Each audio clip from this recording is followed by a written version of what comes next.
Hello India, it's me Ramesh Prasai from Nepal. मुझे गर्व है कि मैं गोरखा हूं। पिछले वीडियो में जब मैंने इंग्लिश में पिछला वीडियो जारी किया था तो उसके कमेंट में कुछ हिंदुस्तानी दोस्तों ने कहा था कि रमेश जी ने हमारे देश की, इंडिया की बेइज्जती कर दी है। नहीं करना चाहता, कोई भी नेपाली इंडिया की बेइज्जती नहीं करना चाहता। हम तो सबका सम्मान करते हैं, लेकिन आप लोगों के वो इंटेलेक्चुअल टेररिस्ट, वो बौद्धिक आतंकवादी अर्नब गोस्वामी और उसके फेलो पत्रकारों ने मेरी मातृभूमि की इतनी बेइज्जती कर दी कि मुझे उन्हें उन्हीं के लहजे में जवाब देना पड़ा। वैसे भी हम आपकी तरह गांधी के देशवासी तो है नहीं जो एक गाल पे थप्पड़ मारे तो दूसरा गाल आगे कर दे। हम तो भक्ति थापा के देशवासी हैं जी। हमारे यहाँ तो जब माँ बहन का अपमान होता है, जो कोई माँ बहन की बेइज्जती पे उतर आता है तो उसका जवाब खुकरी से दिया जाता है। तो इस मिट्टी का बेटा होने के नाते मेरा भी ये फर्ज था कि मैं अर्नब गोस्वामी जैसे बौद्धिक आतंकवादियों की उस बेइज्जती का, जो उन्होंने मेरी मातृभूमि का अपमान किया, उनका उन्हीं के लहजे में जवाब देता। आज मैं इंडो नेपाल रिलेशन सुधारने के लिए, इंडिया और नेपाल के बीच में जो पब्लिक लेवल रिलेशन है उसको सुधारने के लिए, जी न्यूज और आज तक के गद्दारों की तरह बिगाड़ने के लिए नहीं, नफरत फैलाने के लिए नहीं, Indo Nepal public level relation को सुधारने के लिए और कॉमन नेपाली लोग, नेपाल के आम लोग जो सोच रहे हैं वो इंडिया के आम लोगों तक पहुंचाने के लिए मैं आज कुछ बातें रख रहा हूं। आप लोगों से आशा करता हूं कि आप लोग इसे शेयर करेंगे और इस पे रिएक्ट करेंगे। सम्पूर्ण राष्ट्रभक्त नेपालीहरूसँग म यो आग्रह गर्न चाहन्छु कि यो भिडियोलाई राष्ट्रियताको पक्षमा सक्दो शेयर गर्नुहोला। घरिघरि हिन्दीमा यो किन बोल्छ भन्ने पनि तपाईलाई लागेको होला, तर नेपालमा धेरैलाई थाहा छ नेपालमा काग सम्मेलन गर्ने चलन छ। काग सम्मेलन गर्दाखेरि कागले राई, लिम्बू, तामाङ, नेपाली अथवा संस्कृत भाषामा बोलाउँदा बुझ्दैन, कहाँ नै गर्नुपर्छ। त्यसैले आफ्नो भाषाप्रतिको असीम प्रेमका बावजुद पनि म बाध्यताले हिन्दीमा बोल्न गइरहेको छु। आज मैं बहुत खुश हूं मैं, क्योंकि मैंने जो पिछले स्पीच में कहा था वो हमारे देश के केबल ऑपरेटरों ने किया है। मैंने कहा था कि आज तक और जी न्यूज जैसे, रिपब्लिक टीवी जैसे इंडियन मीडिया को बैंड कर देना चाहिए, और आज हमारे केबल ऑपरेटरों ने इन्हें बैंड कर दिया है। अगर मेरा बस चलता ना, मेरा बस चले तो 100 सालों के लिए बैंड कर दूं इन कमबख्तों को। अरे हमने इनके पिता का कर्ज लिया है क्या? इनके बाप दादाओं का कोई कर्ज है क्या हमारे ऊपर, जो हम पैसे भी देते रहे और इनके मुंह से अपने मुल्क की बेइज्जती भी सुनते रहे? इस पित पत्रकारिता के जवाब में नेपाल सरकार ने नहीं, नेपाल के केबल ऑपरेटरों ने, गलतफहमी मत रखिए, नेपाल के आम केबल ऑपरेटर्स ने इंडियन मीडिया को बैंड किया है, और ये इन्होंने बहुत सही किया है। ये बैंड रहना चाहिए। मैं इंडियन मीडिया के इशू पर, अभी जो मूल प्रसंग है मेरा आज, केपी ओली, हमारे प्रधानमंत्री के बारे में जो प्रोपोगंडा इन्होंने किया है, ये केवल केपी ओली का प्रश्न नहीं है, किसी भी नेता का, शेर बहादुर देवबा, उपेंद्र यादव, मिनेंद्र रिजाल, राजेंद्र महतो, मेरे देश के किसी भी नेता का निंदा करने का हक किसी कमबख्त को इसलिए नहीं मिल सकता कि उसका मुल्क मेरे मुल्क से थोड़ा बड़ा है। इसलिए कोई मेरे देश के किसी भी नेता की निंदा नहीं कर सकता। और इस निंदा के जवाब में जो इंडियन चैनल्स पर नेपाल में बैंड लगा है, वो काम बिल्कुल सही किया गया है। मैं उस प्रसंग पर बाद में आऊंगा। पहले मैं कुछ हवा जो मचा रखा है इंडियन मीडिया ने, कुछ bloody propaganda, anti Nepal campaign जो चला रखा है, उसके कुछ प्रश्नों का जवाब देना उचित समझता हूं। आप लोग कहते हैं, आपकी मीडिया कहती है, इंडिया की आवाम नहीं, इंडिया की मीडिया कहती है कि नेपाली चाइना के साथ हो गए हैं, नेपाली चाइना के डायरेक्शन पे काम कर रहे हैं, चाइना के डायरेक्शन पे ये काला पानी का विवाद उठा रहे हैं। काला पानी का विवाद तब से है, और वैसे वो विवाद है नहीं कुछ, हमारे राजे महाराजाओं ने आपकी दोस्ती का वास्ता करके, आपकी दोस्ती का ख्याल करके 1961 में आपको वो जमीन दे दी थी ताकि चीन से आप अपनी रक्षा कर सके, लेकिन आप लोगों ने कोई दोस्ती नहीं निभाई और उस पर कब्जा कर लिया। खैर, जो भी माने, विवाद तो है काला पानी के विषय में, तो उसमें हम चाइना के डायरेक्शन पे काम कर रहे हैं, ऐसा आपकी मीडिया कहती है। अगर हम चाइना के डायरेक्शन पे काम कर रहे होते ना मित्रों, तो इतिहास का एक प्रसंग मैं आपको सुनाता हूं। जब नेपाल में मातृका प्रसाद कोइराला प्रधानमंत्री की सरकार थी, तब हमने उत्तर की हमारी जो चीन की सीमा है ना, उस चीन की सीमा में 18 जगहों पर हमने भारतीय सेना के पोस्ट रखने की इजाजत दे दी थी। आपके और हमारे सुमधुर संबंधों का ख्याल करके, दोस्ती का ख्याल करके, चीन के साथ जुड़ी हमारी सीमा में आपके 18 पोस्ट रखने की इजाजत हमारी सरकार ने दे दी थी, क्योंकि हम लोग आपके साथ थे। और अगर हम अब इस वक्त चीन के साथ होते ना, तो चीन तो आपको दबाने में लगा हुआ है, लद्दाख में दबा रहा है, सिक्किम में पिट रहा है, गलवान में आपके 20 सैनिक मार दिए चीन ने। तो चीन आपको दबाने में जब अभी लगा हुआ है, घेरने में लगा हुआ है, अगर हम पूरी तरह से चीन के साथ में होते तो चीन की सेना को मेची किनारे लाके खड़ा कर दिया होता हमारी सरकार ने, आपके सिलीगुड़ी कॉरिडोर के बिल्कुल पास। वो सिलीगुड़ी कॉरिडोर जो इंडिया की नॉर्थ ईस्ट और इंडिया की मेनलैंड को जोड़ता है, उस सिलीगुड़ी कॉरिडोर के पास मेची किनारे आज चीन की सेना बैठी होती। अगर हम नेपाली चीन का साथ दे रहे होते तो नेपाल एक स्वाधीन राज्य है और हम चीन का ना इंडिया का, हम किसी का भी पक्ष में और किसी के भी विपक्ष में हम कोई कदम नहीं उठाते। हम अपनी स्वाधीनता सुरक्षित करने के लिए काला पानी पर दावा कर रहे हैं। जो हमारी जमीन है उसमें चीन का कोई रोल नहीं है, और चीन का रोल इसलिए है कि चीन ने आप लोगों के साथ ट्रेड ट्रीटी की है, व्यापार संधि की है उसने लिपुलेख को लेकर। लिपुलेख को व्यापारिक नाका बनाने की जो संधि चीन ने आपके साथ की है, हमने चीन को भी, सिर्फ आपको नहीं, चीन को भी हमने डिप्लोमेटिक नोट भेजा है और हम किसी के भी पक्ष में नहीं है। ये बात मैं क्लियर कर देना चाहता हूं। हमने हमेशा इंडिया के साथ दोस्ती निभाई है। कुछ मित्रों ने कहा था मेरे पिछले वीडियो पे कि इंडिया की बेइज्जती कर दी। नहीं, हम सम्मान करते हैं अपने पड़ोसियों का, जितना सम्मान आप हमारा नहीं करते। नहीं तो मैं जितनी अच्छी हिंदी आज बोल रहा हूं बिना किसी हिंदी बैकग्राउंड के, कोई भी इंडियन जो नेपाली ओरिजिन का ना हो वो इतनी अच्छी नेपाली बोल के दिखाए। हम हमेशा अपने पड़ोसी का सम्मान करते हैं। चाइना के साथ आपका जो प्रॉब्लम चल रहा है वो आपका प्रॉब्लम है। आप लोग पावरफुल हैं, आप दोनों देशों के पास बड़ी बड़ी सेनाएं हैं, बड़े बड़े हथियार हैं, तोपें हैं, मिसाइल हैं। आप चाइना के साथ लड़ो मरो, उसमें हमारा कोई सरोकार नहीं है। लेकिन मैं युद्ध की कामना नहीं कर रहा हूं, मैं सिर्फ ये कह रहा हूं कि चीन का और आपका जो विवाद है वो आप दोनों का अंदरूनी विवाद है। और हमारी सरकार ने लिपुलेख और काला पानी के विषय में चीन की सरकार को भी डिप्लोमेटिक नोट भेजा है। तो ये कैसे साबित हो गया कि हम चीन के साथ हैं? ये क्या हुआ मचा रखा है आपकी मीडिया ने? और एक और हुआ मचा रखा है कि नेपाल और इंडिया में जंग हो गया तो क्या होगा। बड़ा अहंकार है भाई आप लोगों को अपनी शक्ति पे, बहुत बड़ा अभिमान है आप लोगों को। इतने छोटे से देश के साथ जंग की कल्पना करते हैं और ये कहते हैं कि नेपाल इंडिया की सैनिक शक्ति के सामने नहीं टिक पाएगा। आप तो बहुत धार्मिक कहते हैं ना आप लोग अपने आप को। अभी तो बीजेपी की सरकार है, उधर आरएसएस की सरकार चल रही है, बहुत धार्मिक कहते हैं आप लोग। तो बड़े गजब के धार्मिक लोग हैं भाई आप लोग राम मंदिर के लिए लड़ेंगे, मरेंगे और सीता के मायके पे हमला करेंगे। वैसे भी आप किसके दम पे ये दावा कर रहे हैं? हमारे भाइयों ने आप लोगों के लिए, आप लोगों की जमीन के लिए, आप लोगों की स्वाभिमान के लिए लड़कर यहां गोली खाई है, माथे पे गोली खाई है। आपके जनरल श्याम माणिक शाह कहते थे कि अगर कोई कहे कि उसे मौत से डर नहीं लगता, अगर कोई कहे कि उसे मरने से डर नहीं लगता, तो या तो वो झूठ बोल रहा है या तो वो गोरखा है। तो हमारे गोरखा भाइयों ने आप लोगों के लिए गोली खाई है कारगिल की पहाड़ियों में, वरना पाकिस्तानी पंजाबी पठानों से हमारा क्या लफड़ा था? आप लोगों के लिए मरे हैं हमारे भाई। अभी मैं नाम गिनवाने जाऊं तो 1000 के करीब हो जाएंगे और ये वीडियो ऐसे 100 वीडियो कम पड़ जाएंगे। हमारे भाइयों ने जो पुरुषार्थ आप लोगों के लिए किया है वो गिनवाने जाऊं तो ऐसे 100 वीडियो कम पड़ जाएंगे। हमने हमेशा दोस्ती निभाई है और आप लोगों ने अभी इस दोस्ती का लिहाज नहीं रखा है। और आप लोग नेपाल से युद्ध की बात करते हैं। आप लोगों को शर्म आनी चाहिए, लज्जा होनी चाहिए नेपाल से युद्ध की बात करते हुए। हमने हमेशा आपके साथ दोस्ती निभाई है।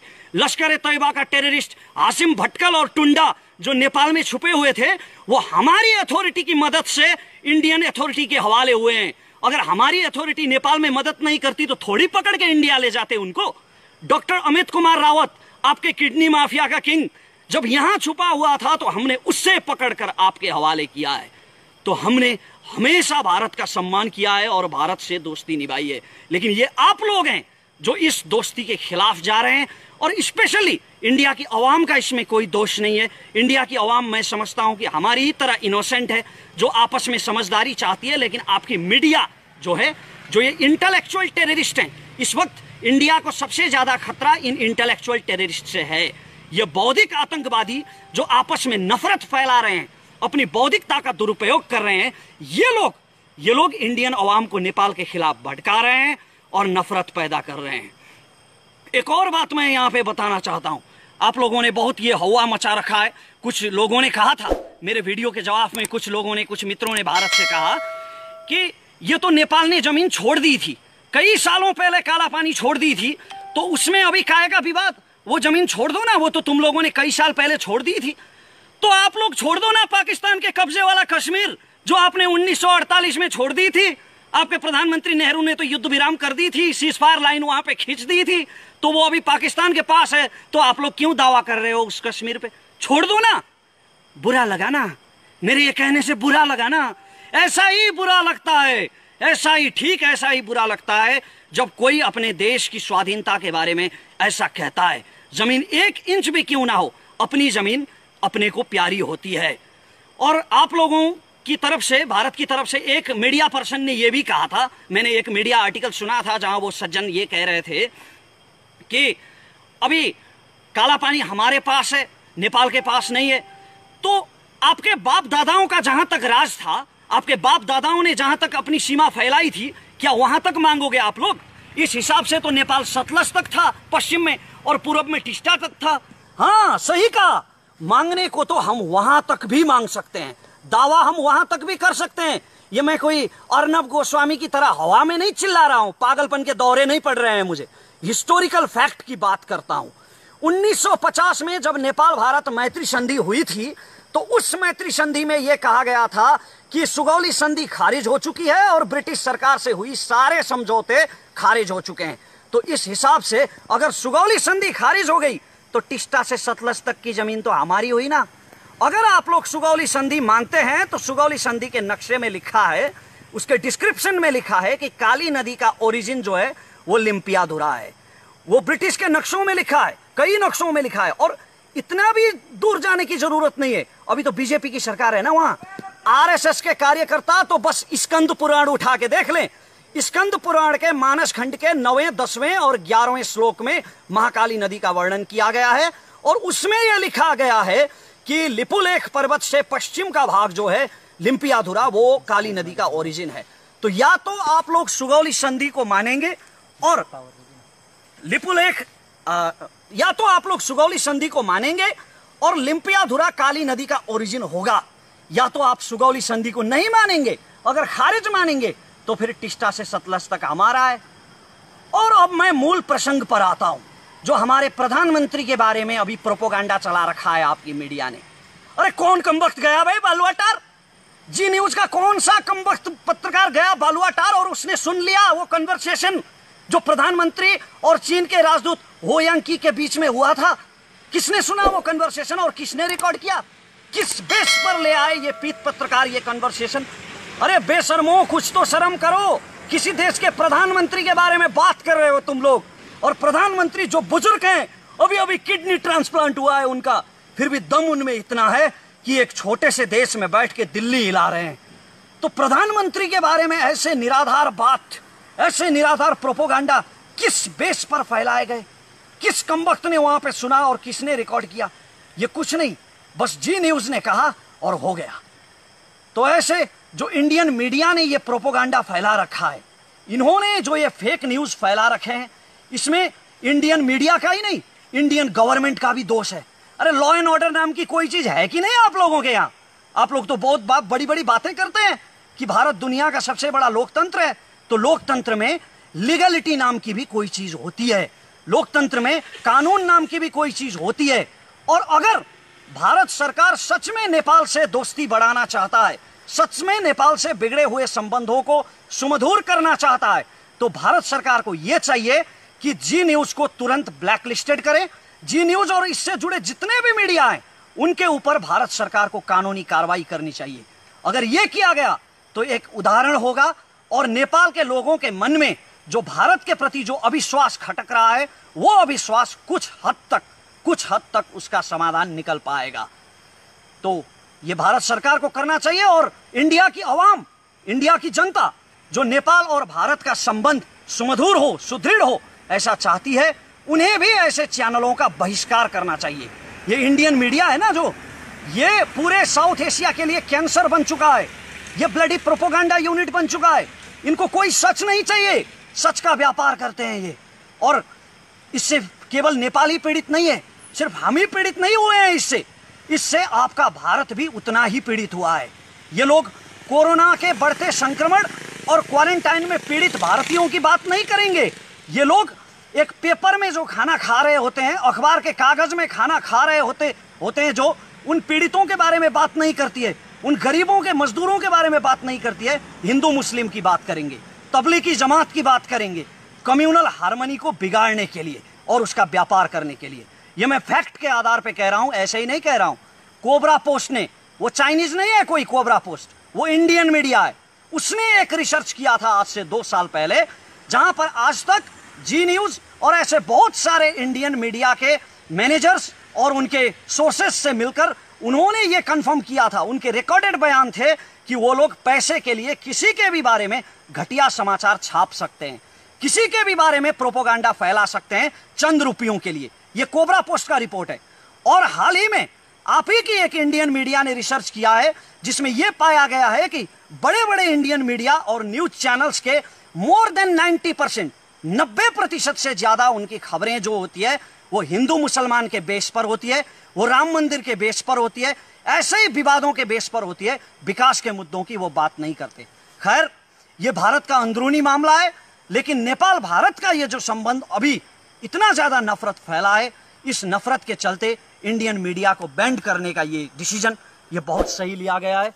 और अंत में मैं ये कहना चाहता हूं कि हमारा जो संबंध है, ये रोटी बेटी का रिश्ता, रोटी बेटी का रिश्ता जो आप कहते हैं ना, आप लोग जो बड़ा भाई छोटा भाई कहते हैं, वैसे मैं बड़ा भाई मानता नहीं हूं इंडिया को, क्योंकि इंडिया से पहले हमारे देश की उत्पत्ति हुई है।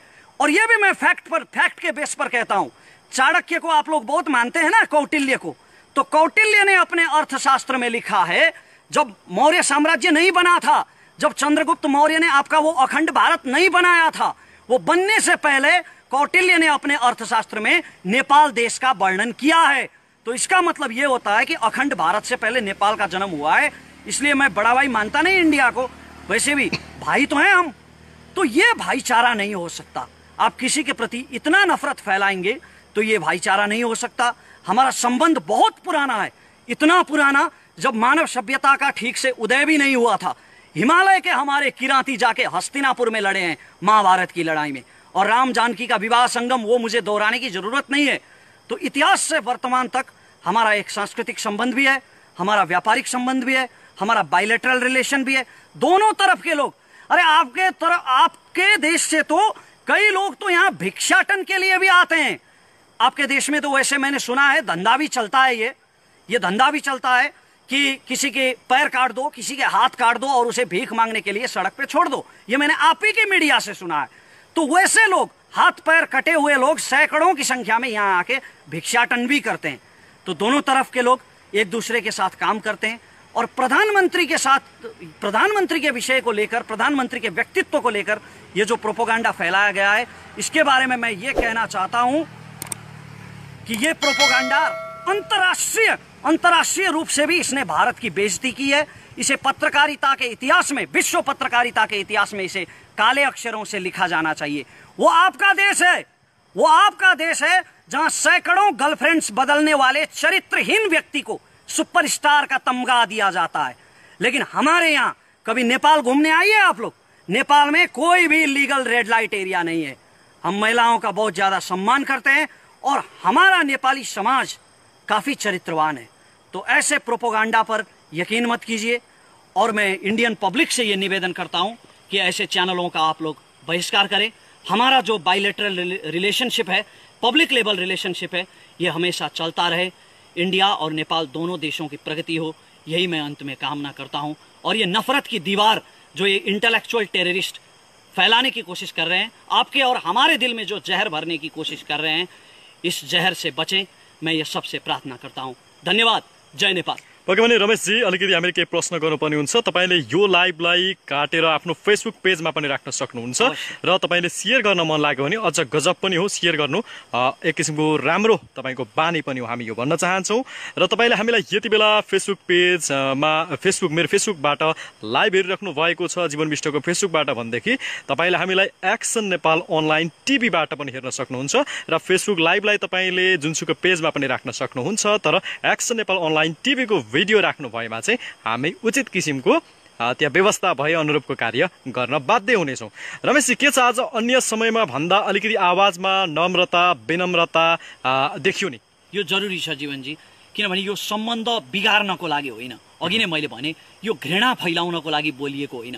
म धेरै कुरा बोल्न सक्थेँ, इन्डियनहरूप्रति भारतीयहरूप्रति लक्षित गरेर अर्णव गोस्वामीले बोले जस्तै, श्वेता सिंहले बोले जस्तै बोल्न सक्थेँ, तर यो घृणा फैलाउनको लागि लक्षित होइन।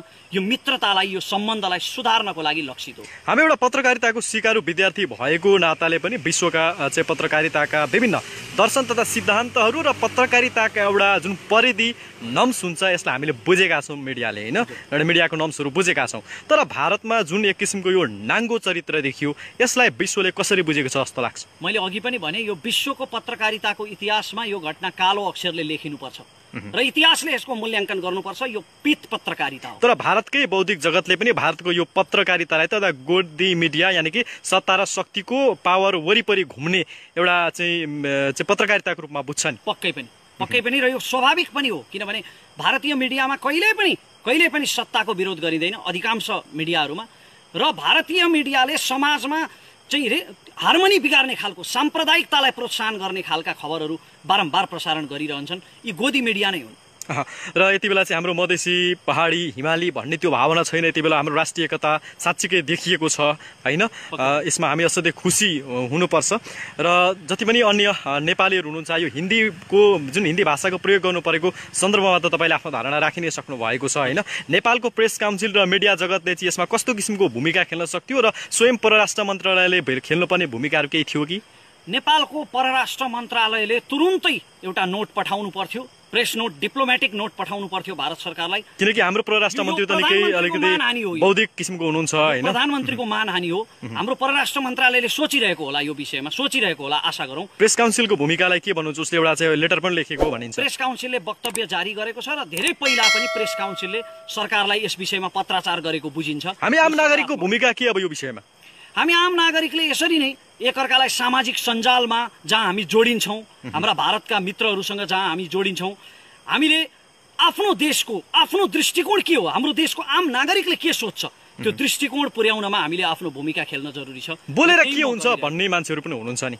बोलेर नै तपाईको विचार विनिमय गर्न सकिन्छ, किनकि नागरिक दबाव सबैभन्दा ठुलो दबाव हो होइन। बोलेर नै तपाईको धारणा अरूसम्म पुर्याउन सक्नुहुन्छ, अर्को कुनै माध्यम छैन। सामाजिक सञ्जालमा होइन त लगायतका अन्य चाहिँ तपाईँको अन्य किसिमका सर्वनामहरूको प्रयोग गरेर उच्चिङ्गल टाइपले चाहिँ भारतलाई गाली गर्नु त्यो त्यति चाहिँ सुयुक्ति हुँदैन, त्यो अति सुयुक्ति हुन जान्छ। हामीले डिप्लोमेटिक तवरले नै ऐतिहासिकताको आधारमा, हामीले तथ्यको आधारमा आफ्ना विचारहरू बडो नम्र भाषामा राख्नुपर्छ तपाईँ भन्नुहुन्छ? पक्कै पनि।